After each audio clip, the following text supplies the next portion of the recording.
Okay, స్టఫింగ్తో 3 varieties అయితే చేశానమాట. చూసారు కదా నేను స్టఫింగ్లోకి ఏమైతే తీసుకుంటున్నానో ఇవన్నీ నేను ముందుగానే ప్రిపేర్ చేసి పెట్టుకున్నాను అనమాట. ఇదైతే నేను కచ్చా పచ్చాగా దంచుతున్నాను, మరీ పేస్ట్లా కాదు.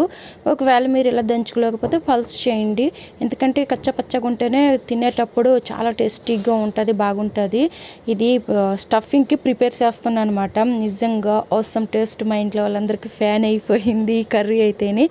ఏమీ లేదండి, ఆకాకరకాయలు ఉంటాయి కదా, ఇక్కడ ఆకాకరకాయలు ఇప్పుడు దొరుకుతాయి కాబట్టి పావు కేజీ 50 రూపాయలు అంట. నాకు ఇష్టం అన్నమాట ఆకాకరకాయ అంటేనే. ఇంకా అది తీసుకుని వచ్చి దాన్ని స్టఫింగ్ కింద చేశాను. స్టఫింగ్ ఎక్కువైపోయింది అని చెప్పి, అంటే మిగిలింది ఎక్కువ అంటే మిగిలింది ఆ స్టఫింగ్ని బొండ మిరపకాయలు అంటారు కదా అందులోనూ ఫిల్ చేశాను. అలానే చిన్న చిన్న గుత్తి వంకాయలు ఉన్నాయి, అందులోనూ కూడా ఫిల్ చేశాను అనమాట.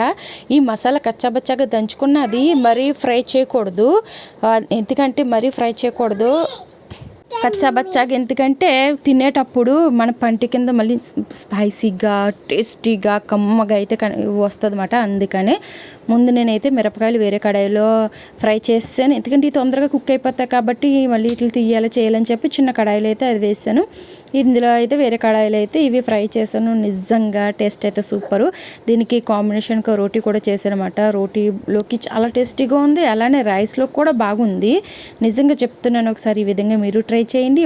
స్టఫింగ్ ఇలా ఎక్కువ చేసుకోవడం వల్ల ఇన్ని వెరైటీస్ కూడా వస్తాయని. ఇంక నేను ఇప్పుడు చూసారుగా పెద్ద వంకాయ ఉన్నాయి, చిన్న వంకాయలు ఉన్నాయి మా ఇంట్లోను. ఇంకా అవన్నిటితో ఫ్రై చేశాను.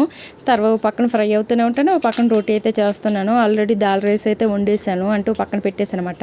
అంటే వేడివేడిగా చేస్తాను అనమాట. రోటీ బాగుంటుంది ఇలా వేడివేడి కర్రీలో నంచుకొని తింటే చాలా టేస్టీగా ఉంటుంది కాబట్టి ఇంకా మా ఇంట్లో వాళ్ళందరికీ సర్వ్ చేసేస్తే పెట్టేసాను. ఒక మిరపకాయ అలానే ఒక వంకాయ. Okay friends, bye. Subscribe to my channel, please subscribe.